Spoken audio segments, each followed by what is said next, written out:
अपने सामने खड़े आदमी को देखकर आहान गुस्से में नजर आने लगा और फिर उसने पूछा, मिस्टर विक्रम, आप यहाँ क्या कर रहे हैं? आंखों पर गोल्डन चश्मा लगाया और दिखने में बेहद ही अमीर नजर आने वाले उस शख्स ने आहान की तरफ देखकर कहा, मैं तुम्हें लेने आया हूँ यंग मास्टर।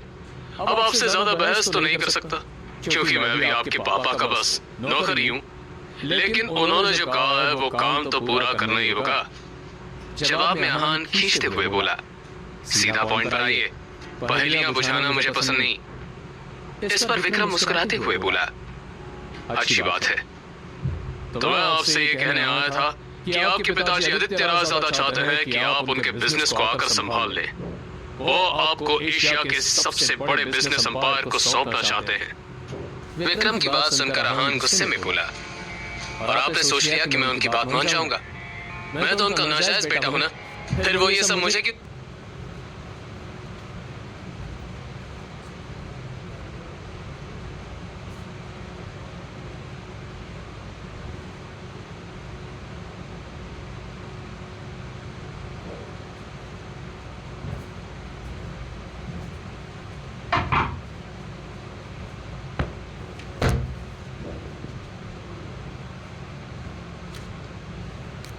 देना चाहते।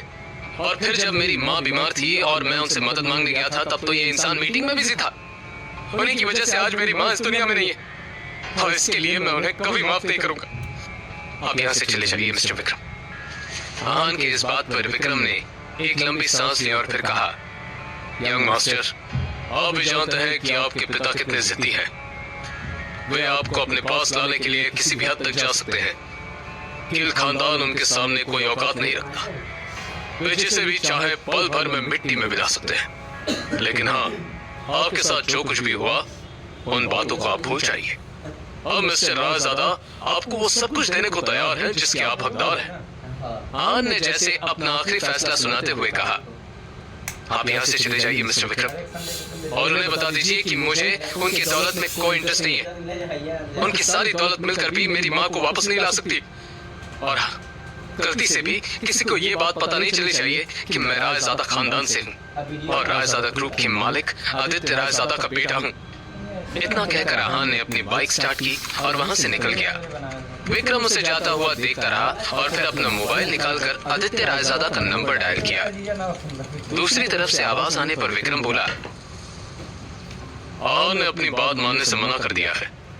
दूसरी तरफ से कहा गया, मुझे वो किसी भी हालत में चाहिए।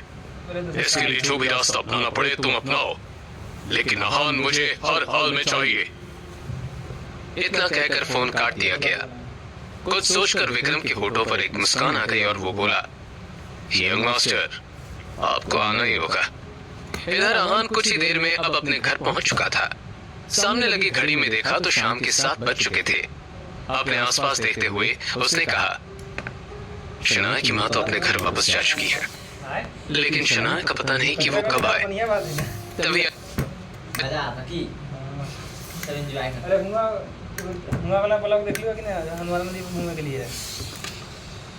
अचानक आहान का मोबाइल बज उठा।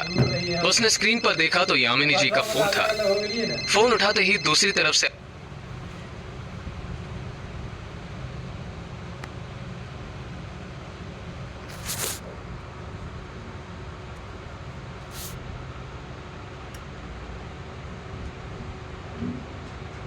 आवाज आई, कहाँ रह गए थे तुम?